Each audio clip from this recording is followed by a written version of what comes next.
446 میں آ کر شیعوں کی حکومت کو ختم کیا تغرل بیگ سلجوکی نے۔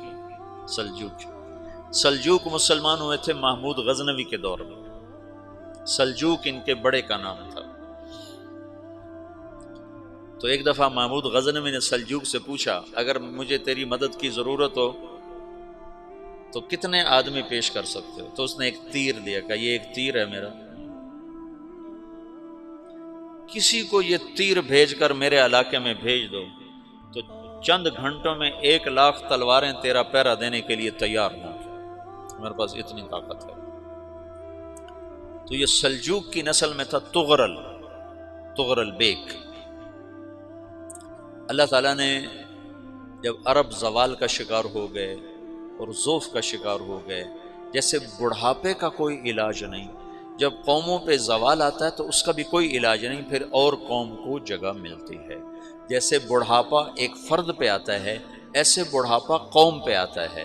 قوم کا بڑھاپا جوانی میں نہیں لوٹ سکتا، جیسے فرد کا بڑھاپا جوانی کی طرف نہیں لوٹ سکتا، قوم کا بڑھاپا جوانی کی طرف نہیں لوٹ سکتا، کوئی علاج نہیں، نئی نسل کا آنا ہی علاج ہے۔ تو عرب دھل چکے تھے، 600 سال بہت ہوتے ہیں حکومت کو، اپنی صفات گم کر چکے تھے، اب نئے خون کی ضرورت تھی۔ تغرل بیگ پہلا شخص تھا جس نے آ کر اہل السنت والجماعت کو استحکام بخشا، شیعوں کی حکومت کو ختم کیا، بغداد سے، شام سے، ان سارے علاقوں سے۔ صلاح الدین ایوبی نے اسماعیلی شیعہ کی حکومت کو ختم کیا، مصر۔ العاضد ان کا آخری خلیفہ تھا صلاح الدین ایوبی، نور الدین زنگی رحمۃ اللہ علیہ کا پروردہ تھا، اس کا دوست تھا، اس کے دوست بھی تھا، بچہ بھی تھا اس کے سامنے، زیادہ لکھنے پڑھنے کا شوق تھا۔ پھر اللہ تعالیٰ نے اس سے کام لیا اور اس کو مصر کا گورنر بنا کے بھیجا، مصر کی مدد کے لیے بھیجا، تو وہاں اس نے صلاح الدین ایوبی نے وہاں ختم کیا، تغرل بیگ نے یہاں ختم کیا۔ تو پھر سلجوک جو تھے نا یہ اقتدار میں آئے، ادھر ختم ہو گئی سلطنت بنو عباس کی، مصر ایک چھوٹی سی ترکوں کی سلطنت، تو اللہ تعالیٰ پھر مرکزیت کے لیے ایک نظام چلایا۔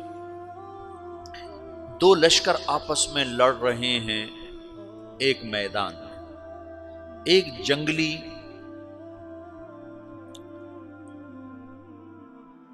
بدوؤں کا قافلہ، جنگل کے لوگ اپنے قبیلے کو لے کر، ایک جنگلی قبیلہ اپنے سردار کے ساتھ نقل مکانی کر رہا ہے ایک جگہ سے دوسری جگہ۔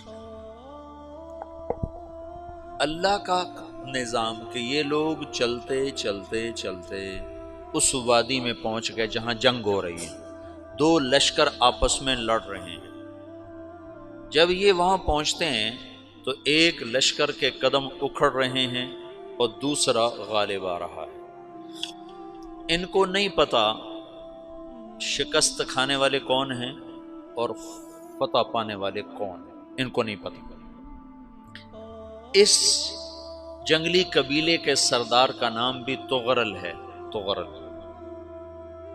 تو یہ سردار کہتا ہے جو شکست کھا رہے ہیں ان کی مدد کرو، کچھ پتہ نہیں کون ہے، کہتا جو شکست کھا رہے ہیں ان کی مدد کرو۔ تو 400 وحشی جنگلیوں نے فاتح لشکر کے پیچھے حملہ کر دیا۔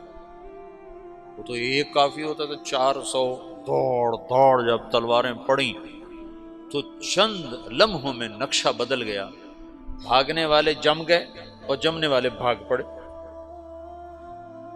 جب جنگ ختم ہوئی تو شکست خوردہ لشکر کے بادشاہ نے ان کو بلایا، اسے پوچھتا ہے مجھے جانتے ہو میں کون ہوں؟ کہا نہیں۔ کہا تو تم نے میری مدد کیوں کی؟ کہا انسانی ہمدردی کی وجہ سے، تمہیں شکست ہو رہی تھی اس لیے تمہاری مدد کی۔ پھر اس نے اپنا تعارف کرایا، میں ہوں سلیمان سلجوکی، ترکی کا بادشاہ۔ مسلمانوں کا لشکر تھا اور تاتاریوں سے شکست کھا رہا تھا، تاتاری فتح پا رہے تھے، مسلمان شکست کھا رہے تھے۔ تو وہ اللہ کی غیبی مدد بن کر آئے، تو وہ اس سے کہتا ہے میرے ساتھ رہنا پسند کرو گے؟ تم نے میرے اوپر احسان کیا ہے، میں اس کا بدلہ دینا چاہتا ہوں، میرے ساتھ رہنا پسند کرو گے؟ کہنے کا کر لوں گا۔ تو اس نے اس کو لے کر ترکی آیا، اور استنبول اس وقت روم کی حکومت میں تھا، اس سے فتح کیا اس تغرل کے آگے چوتھے پانچویں پڑپوتے محمد فاتح نے۔ تو یہ استنبول ہے، یہ ترکی ہے، بیچ میں ایک چھوٹا سمندر ہے، یہاں ایک جاگیر ہے۔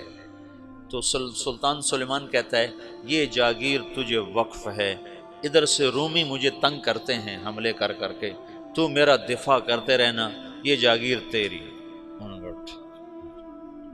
یہ اس جاگیر پہ اس نے اپنے قافلے کو آباد کر دیا، اپنے قبیلے کو، اور ایک چھوٹی سی حکومت بنا لی، جو ایک صوبہ سمجھو سلمان سلجوقی کا، وہ ایک چھوٹا سا صوبہ ہے۔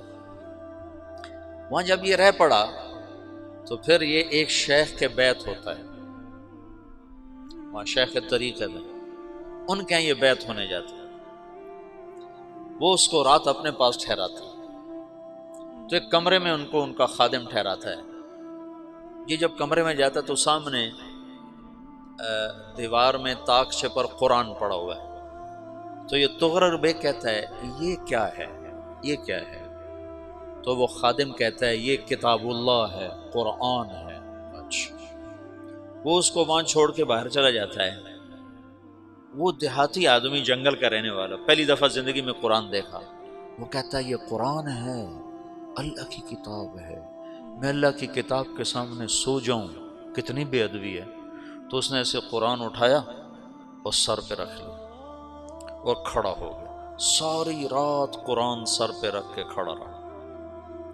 رات کے پچھلے پہر اس کو خواب آیا، کھڑے کھڑے اس نے دیکھا کہ اس کی پشت سے ایک چاند نکلا اور شیخ کی بیٹی کے سینے میں جا کے اتر گیا۔ پھر اس لڑکی کے سینے سے ایک درخت نکلا جو پھیلتے پھیلتے پھیلتے 3 بر اعظم پہ چھا گیا، افریقہ پر، یورپ پر، ایشیا پر۔ پھر اس کی آنکھ کھل گئی، وہ کھڑا ہوا ہے، تو اس نے صبح یہ خواب اپنے شیخ کو سنایا، تو انہوں نے اپنی بیٹی اس کے نکاح میں دی تھی۔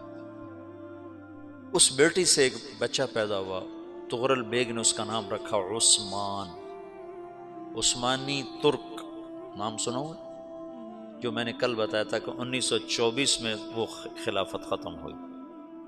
تو ایک بیٹا پیدا ہوا عثمان۔ عثمان نے پھر ایک نئی اسلامی حکومت کی بنیاد رکھی جو 1924 تک چلتی رہی، کوئی 800 سال یہ حکومت چلی۔ تو حکومت کا شیرازہ بکھرا، لیکن پھر جڑ جاتا تھا، اور وہ قرن اول والا جوڑ کبھی نہ پیدا ہوا، ٹکڑے بن گئے۔ ان ٹکڑوں میں اللہ لوگ پیدا کرتا رہا جو دعوت دیتے رہے، دعوت زندہ رہی۔